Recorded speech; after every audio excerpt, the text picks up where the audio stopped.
Good morning. Welcome back to our third Anchored in the Word morning reflection. Hope that you're enjoying these studies and that the things that we're talking about are help to you. We are dealing with a lament psalm, which is a bit of a darker theme, but I think that in some of those darker moments, there's so much that we can learn about God, about ourselves, and it is in those seasons of life that God really develops us into the kinds of people that He wants us to be. Let's go ahead and turn our Bibles to Psalm 44. We're going to read the text together, and then we're going to talk about the concept of endurance and how when we endure the difficulties of life, God is going to reward that faithful endurance. So, Psalm 44, verse number 1. We have heard with our ears, O God. Our fathers have told us what work thou didst in their days, in the times of old, how thou didst drive out the heathen with thy hand and plantest them, how thou didst afflict the people and cast them out. For they got not the land in possession by their own sword, neither did their own arm save them, but thy right hand and thine arm and the light of thy countenance, because thou hast favor unto them.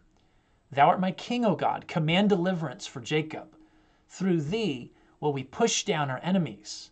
Through thy name will we tread them under that rise up against us.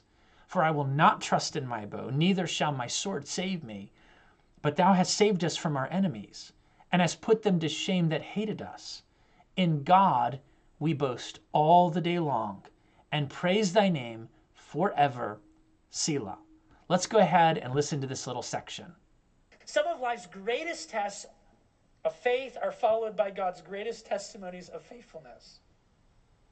We read this to open up our service, but I want to read to you what it says in Psalm 48.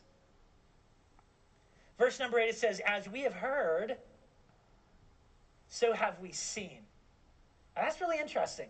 In Psalm 44, he says, we have heard with our ears, we have heard what you've done, and then in verse 9 he says, but you have cast us off and put us to shame.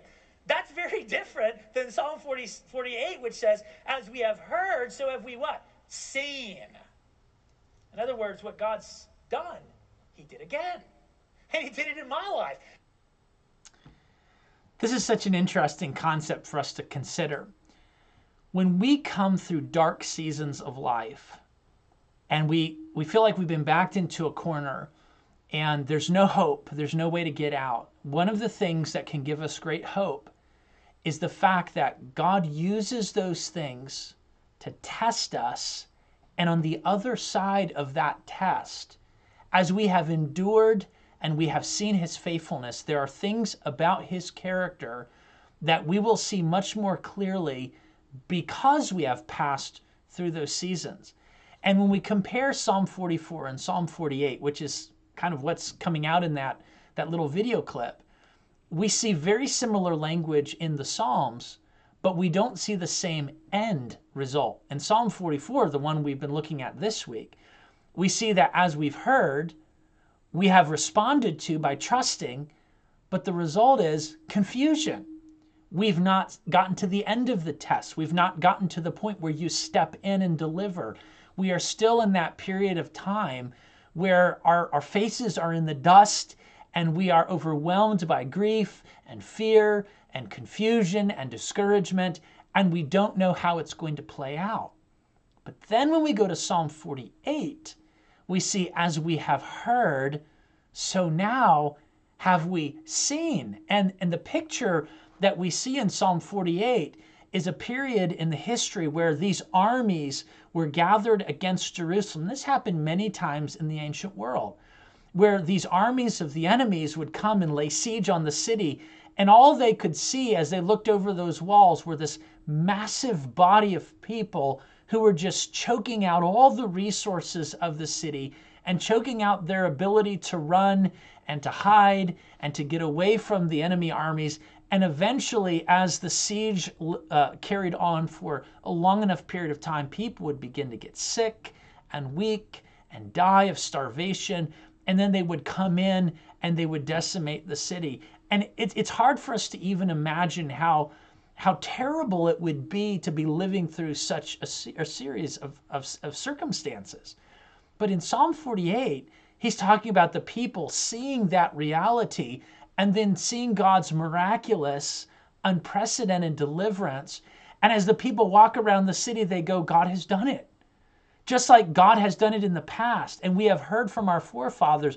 We've seen it with our own eyes. These walls are still standing. These bulwarks are still standing. These gates are still strong. We are a people that have been delivered by our God. We have seen what he is capable of. We have learned of his mercy and grace and power and wisdom and his providence. And so when we go through these dark seasons and we endure faithfully, one of the rewards of that endurance is knowing God, not just by, we could say, reading about him academically, but knowing who he is and how he works by experience. And that is what this psalm is all about. You may this morning find yourself in a very dark and difficult position. And I will tell you that if you will stay the course and be faithful and endure and rely upon the grace that God gives you, there will be a day down the road that he will allow you to look back and you will see him in a different light. You will see him as the deliverer. You will see him as the one who strengthens. You will see him as the one who tenderly guided you. You will see him as the one who has demonstrated his faithfulness. And so may that be something that sustains you until the time that you can look back and see what, in fact, he has done. Well, I hope that gives you some encouragement this morning. Have a blessed rest of your day. And Lord willing, tomorrow we'll continue working our way through this text. Bye now.